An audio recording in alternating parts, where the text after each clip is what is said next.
There's a bunch of big games about to be revealed in just a couple of days, some that are 100% confirmed and some that are highly rumored, and I think we're in for a really big summer game fest this year, so let's not waste any time and start right away with the first reveal coming up.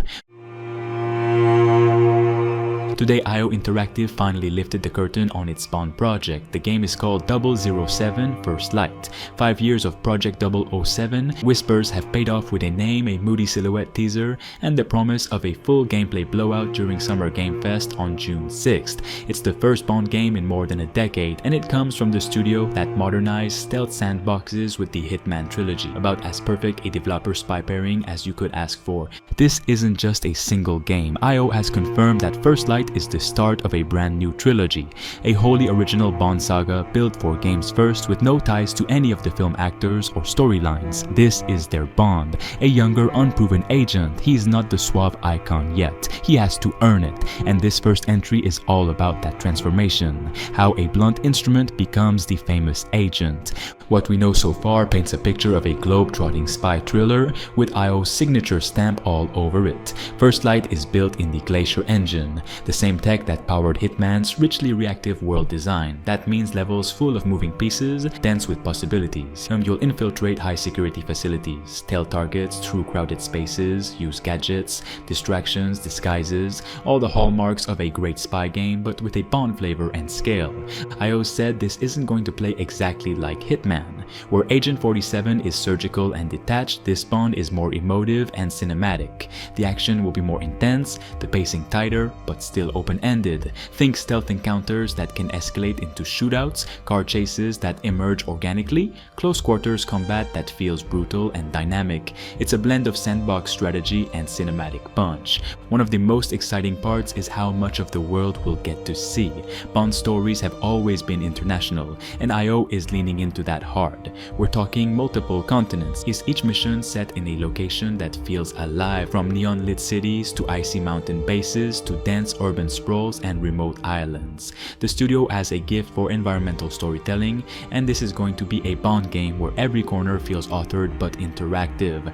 There have been strong hints that players will have narrative agency too, dialogue choices, branching objectives, and a reputation system that changes how NPCs treat you based on your methods. Clean silent takedowns may keep your cover intact, while loud approaches might lock you out of intel. And because this is an origin story, your choices will likely shape who Bond becomes across the trilogy. All eyes are now on June 6th, and we'll finally see the mechanics in motion. There's real weight behind this reveal, and for fans of stealth games, cinematic action, or just Bond in general, this is going to be a moment. So if you've been starved for a proper spy game, not a shooter with a suit, but a true secret agent experience, then this is one you don't want to miss. IO is building something big, something personal, and something long overdue. First Light isn't just Bond's origin, it's a new beginning for the franchise in games. Next up, we have Resident Evil 9, and if the rumors are true, we're just days away from seeing it for the first time. Industry insider Dusk Golem, widely known for reliable Resident Evil leaks over the years, has stated they're 95% positive that Resident Evil 9 will be revealed at this year's Summer Game Fest on June 6th. They've stopped short of 100% confirmation, but the behind-the-scenes activity they've observed matches the exact same pattern that typically happens right before Capcom announces a new Resident Evil title. We're talking about increased internal movement, the developers prepping press material, and even social media accounts becoming more active than usual. All of it is pointing toward one thing: Resident Evil 9 is ready to be shown, and if it does appear at Summer Game Fest, it'll be the first major numbered entry reveal since Village dropped back in 2021. So what exactly do we know about the game? First off, development started years ago and was initially planned as a full open world horror experience. That version has since been scaled back after a couple of internal delays, but remnants of that ambition remain. The current version of the game is still described as vast compared to past entries, with large semi-open areas, more exploration, and a non-linear structure. Think of Village's central hub design, but expanded and refined.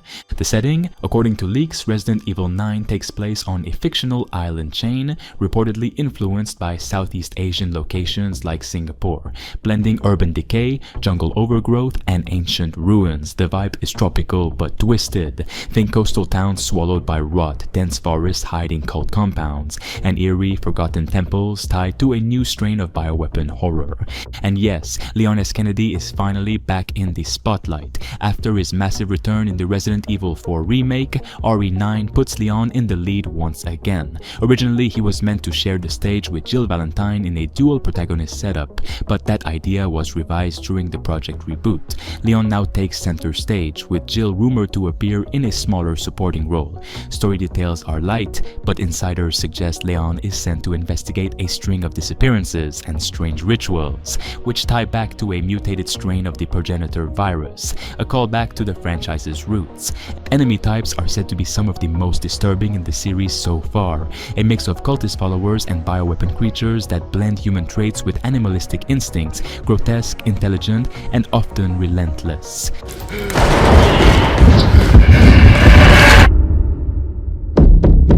Something big is coming, and it seems the long-awaited ultra-realistic or FPS game that everyone said is fake because it looked too good, well, is not actually fake. It's real, and it's now more real than ever because Team Cloud, the team behind ill, is actively teasing the game as we speak right now.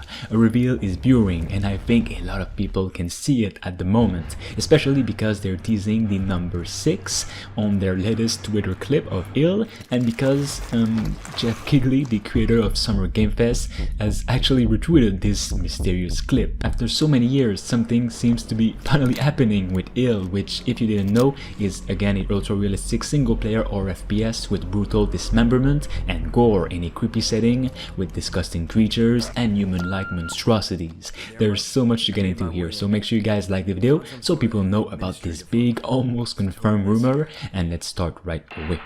Shit. They were really rushing out of there, weren't they? Alright, head to the dome. It might be your only way down.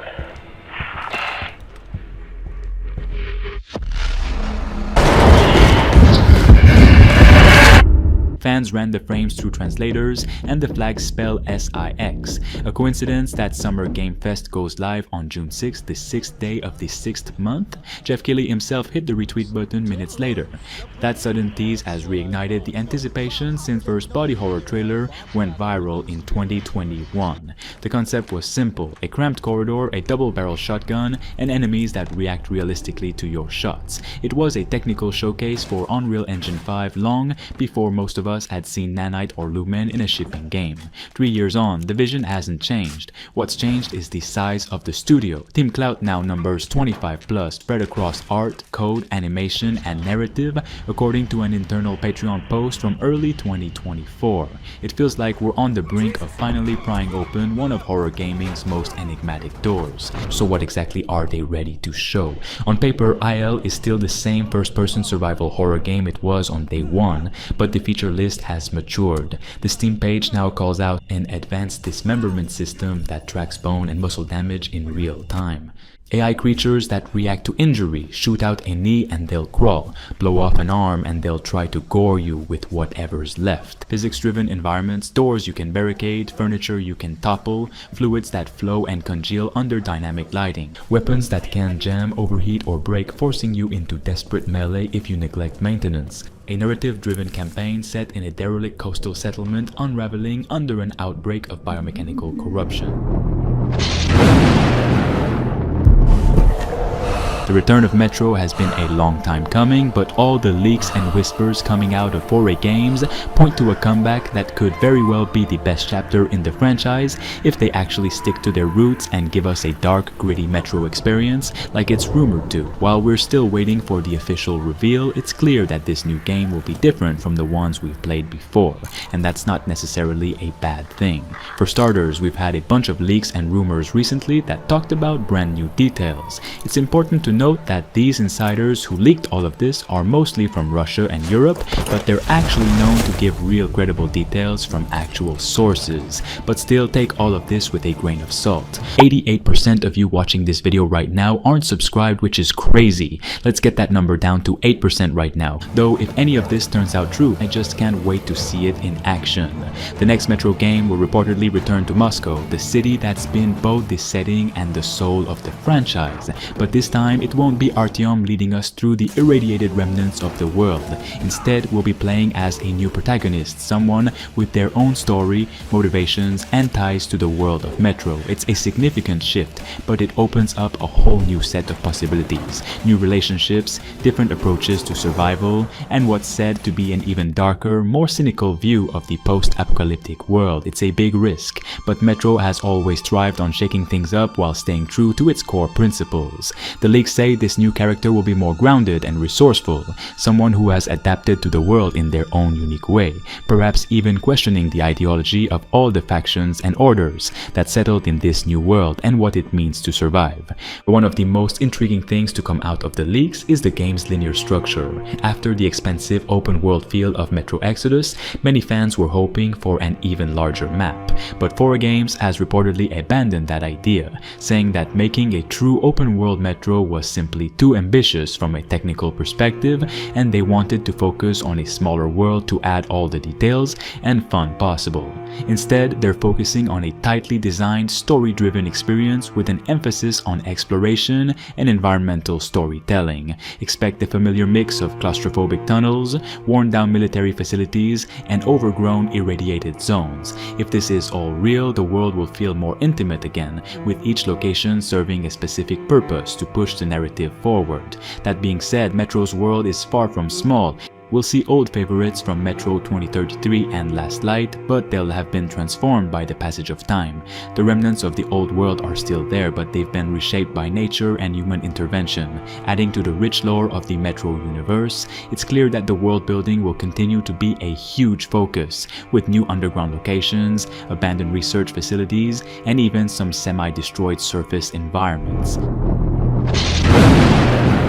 There is a lot of anticipation surrounding the Bioshock franchise, which has now reached a fever pitch with mounting evidence suggesting a major announcement is imminent. Speculation is rife that 2K Games is preparing to unveil the next installment in the series, potentially at Summer Game Fest on June 6, 2025. Development of the new Bioshock game, reportedly codenamed Parkside, has been underway for several years under the stewardship of Cloud Chamber, a studio formed by 2K Games specifically for this project. The game is said to be set in the 1960s within a fictional Antarctic city called Borealis, offering a fresh and intriguing backdrop that diverges from the underwater city of Rapture and the airborne Columbia featured in previous titles. Leaked information suggests that the game will continue the series' tradition of immersive first-person shooter gameplay, while also introducing new elements to enhance player engagement. These may include a more open-world structure allowing for greater exploration and interaction within the game's environment. The narrative is expected to maintain the franchise's hallmark of deep, thought-provoking storytelling, potentially featuring connections to the overarching Bioshock universe. Adding to the excitement, a leaked screenshot purportedly from an early build of the game surfaced online in 2024, hinting at the game's development progress and fueling fan speculation. Furthermore, job listings and insider reports have indicated that the development team is focusing on creating a dynamic and reactive world with advanced AI systems and complex crowd behaviors, aiming to deliver a rich and engaging player experience. While 2K Games has yet to confirm any details officially, the convergence of leaks, insider reports, and industry patterns strongly suggests that an announcement is forthcoming. Fans are advised to tune in to Summer Game Fest on June 6, 2025, where the veil may finally be lifted on the next chapter of the Bioshock saga. So Tomb Raider, this one's a big deal. The next entry is being developed by Crystal Dynamics and published under Amazon Games. And while we haven't had a full reveal yet, multiple insiders, I'm including some of the usual reliable names, are saying it's locked in for Summer Game Fest this June. Here's what we know: this isn't just a continuation of the reboot trilogy, and it's not a full return to the classic era either. It's reportedly uniting both timelines, old and new Lara, into a single continuity. Think of it as a narrative and tonal bridge. Lara's not just a survivor anymore. She's experienced, she's confident, and she's stepping into the role of a true legend. The setting? Not confirmed, but leaks suggest we might be heading to India, an open-world jungle and temple-filled region that could finally give fans the level of scale and environmental storytelling we've wanted. The game is being built on Unreal Engine 5, so expect massive verticality, layered traversal, and photorealistic environments. But what's really interesting is that Lara won't be alone. For the first time in the series, other raiders will reportedly be part of the world, allies, rivals, possibly even enemies. These are professional tomb hunters, mercenaries, maybe even archaeologists who operate in morally gray zones. It opens the door to more dynamic character interactions, maybe even some branching outcomes. Could be AI-controlled companions, could be competition in real time. That part's not clear yet. The tone, according to insiders, is a return to source, less supernatural bombast, more grounded mystery. One of my most anticipated game of the year, Crimson Desert, is releasing this fall 2025, and a big reveal is definitely coming to Summer Game Fest in my opinion, and I can't wait for it.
Max Payne 1 and 2 Remake, a highly anticipated project from Remedy Entertainment in collaboration with Rockstar Games, has been gaining momentum since its original announcement. As of early 2025, Remedy confirmed that the game has officially entered full production. This isn't just a simple remaster, it's a complete, from the ground up remake of the first two iconic Max Payne games, rebuilt using Remedy's powerful Northlight engine, the same tech behind Control and Alan Wake 2. This remake promises to go far beyond visual upgrades. While the cinematic noir style and gritty narrative are still core to the experience, everything else is getting reimagined. From fully re-recorded voice lines and expanded dialogue to dramatically enhanced facial animations and dynamic lighting, this remake is shaping up to be a full reinvention of the Max Payne legacy. We're talking brand new visuals, entirely rebuilt environments, and upgraded physics that will bring the grimy streets of New York City back to life in ways fans have never seen. And it's not just a visual overhaul. Remedy is reportedly introducing new gameplay elements that modernize the core mechanics while staying true to what made Max Payne so memorable. Expect updated gunplay, improved enemy AI, smarter cover systems, and a refined bullet time feature, the signature mechanic that helped define third-person shooters. There's also talk of new missions being added, giving longtime fans fresh content woven seamlessly into the original storylines. Industry chatter and recent Remedy investor briefings suggest we could be getting our first proper look at the Max Payne remake very soon, and all signs point to Summer Game Fest on June 6th as the stage for a big reveal. With the game now in full production and Remedy teasing major progress behind the scenes, this year's Summer Game Fest is perfectly timed for a trailer drop or gameplay debut.